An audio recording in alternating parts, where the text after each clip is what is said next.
আজকে ফুটোর জন্মদিন, সেই জন্য এখন বসেছি আমি ফুটোকে কি গিফট দেবো সেটা ডিসাইড করার জন্য। আমি অনেকবার জিজ্ঞেস করছিলাম, বাট আমাকে একদমই কিচ্ছু বলেনি, বলেছে যা নেওয়ার দুর্গাপুজোতে নেবে। বাট এখন আমি কিছু একটা তৈরি করছি, চলো কি তৈরি করছি সেটা তো তোমাদেরকে দেখাবো।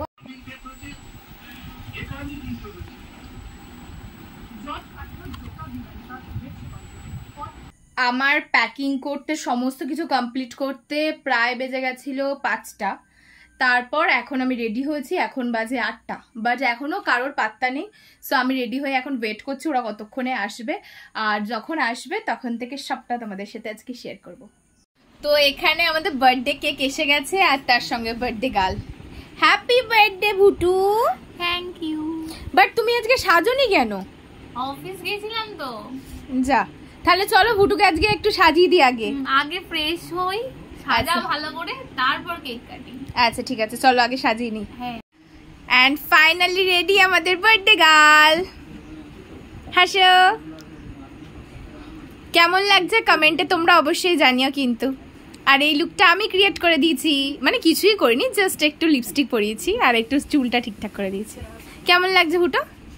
আমার তো সবসময় ভালোই লাগে। ঠিক আছে চলো তাহলে এবার কেক কাটা যাক। পুরো সময়টাই প্রায় আমার গিফটের পেছনেই চলে গেছে, আর তারপরে আমি জাস্ট একটু রেস্ট নিতেই লেট হয়ে গেছে। যদিও আমার তেমন ভাবে লেট হওয়ার থেকেও বড় কথা, ওরা আসতে আরো বেশি লেট করে দিয়েছে। তাই লেট হয়ে গেছিল যে আমরা খুব বেশি সময় নিজেদের মধ্যে কাটাতেই পারলাম না। যাক, যতটুকুনি কাটিয়েছি সেটা কিন্তু ভীষণভাবে এনজয় করেছি। তোমরা এবার বলো তো কেকটা কেমন হয়েছে, কেকের ডিজাইনটা কেমন হয়েছে, সবটাই কিন্তু তোমরা কমেন্টে জানিও।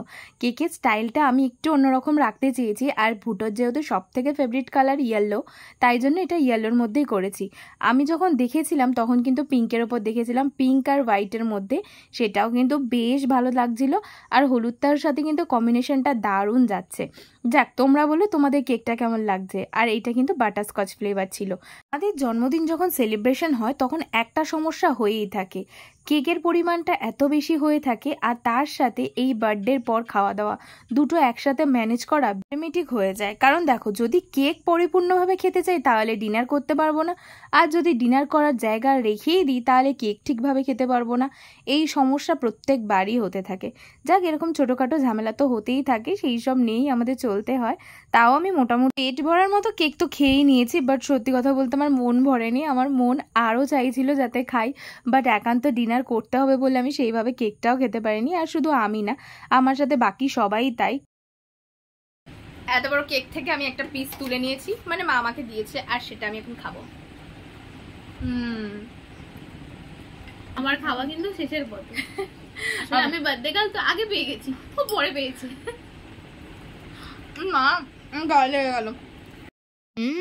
আমাদের তো এখানে কেকের ছড়াছড়ি পুরো, আর যেভাবে কেক খাওয়া হয়েছে দারুণ লাগছে। মা লাস্টে একটু ভুটোর গালেও লাগিয়ে দিয়েছে। না, তোমরা ভেবো না এটা কোনো ওয়েস্টের ব্যাপার, আমরা এরকম কখনোই করি না। এত ভালো একটা কেক যেটা শুধু খেয়েই যেতে ইচ্ছা করবে, মাখামাখি তো অনেক দূরের ব্যাপার। বাট এবার সমস্ত কিছু কমপ্লিট হয়ে আমরা চলে গেছিলাম যে একটু ফটো সেশনের দিকে। অন্য কারোর কোনো ফটো সেশনে ইন্টারেস্ট থাকুক না থাকুক, আমাদের দুজনের তো থাকবেই। আমরা আমাদের আউটফিট দেখিয়ে একটু ফটোশ্যুট করে নিলাম। হ্যাঁ, কারণ আমাদের হাতে বেশি সময় ছিল না। আর আজকে আমার গিফট দেওয়ার পালা, তো তোমাদেরকে তো গিফটটা আমি শেয়ার করেই দিয়েছি যে দেখো কি দিচ্ছি, বাট এর ভেতরে কি আছে সেটা কিন্তু তোমরা এখনো অবধি জেনেই গেছো। কে দেখলে বলো তো কি কি গিফট দিয়েছি সেটা। একদিন আগে ভুটো একটা ইউটিউব থেকে লিঙ্ক পাঠিয়ে আমাকে বলেছিল যে তার হ্যান্ডমেড কিছু একটা গিফট ভীষণ পছন্দের। তার আইডিয়াটা মনে করে হুট করে আজকে এটা বানিয়েছি। আর কেমন হয়েছে তোমরা জানিও কিন্তু কমেন্টে। ভুটোর পার্সোনালি ভীষণ ভালো লেগেছে। আমার মনে হয় আরো বেটার কিছু করা যেতে পারতো, বাট তেমনভাবে চর্চা নেই বলে আমি সেরকম কিছু করতে পারিনি। জাস্ট একটা কিছু মাথায় এসেছে আর র্যান্ডামভাবে শুরু করে দিয়েছি। হ্যাঁ, আমি ইউটিউব থেকে 2-3টা ভিডিও দেখেছি, সেখান থেকে একটু আদ্র আমি সাজেশন নিয়েই কিন্তু এটা রেডি করেছি। আর ঘরের মধ্যে যা ছিল সেইগুলো দিয়েই করেছি, কারণ অন্য কিছু কিনে আনবো তারপরে সেটা করব এরকম কোনো প্ল্যানিং ছিল না, তাই জন্য সেভাবে কিছু করতে পারিনি।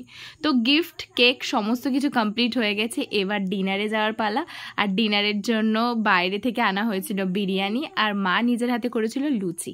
আর চিকেনটা তো আমি করেছি, সেটা তো তোমরা জানোই। চিকেনের রেসিপি অলরেডি আমার করা হয়ে গেছে, তোমরা চাইলে আরেকবার দেখে আসতে পারো। তো এখানে মা লুচি করছে, আর লুচিগুলো দেখা একদম ফুলকো ফুলকো হয়েছে, আর তার জন্য কিন্তু দেখতে বেশ ভালো লাগছে। তো চলো এবার খাওয়া দাওয়াটা কমপ্লিট করে নেওয়া যাক।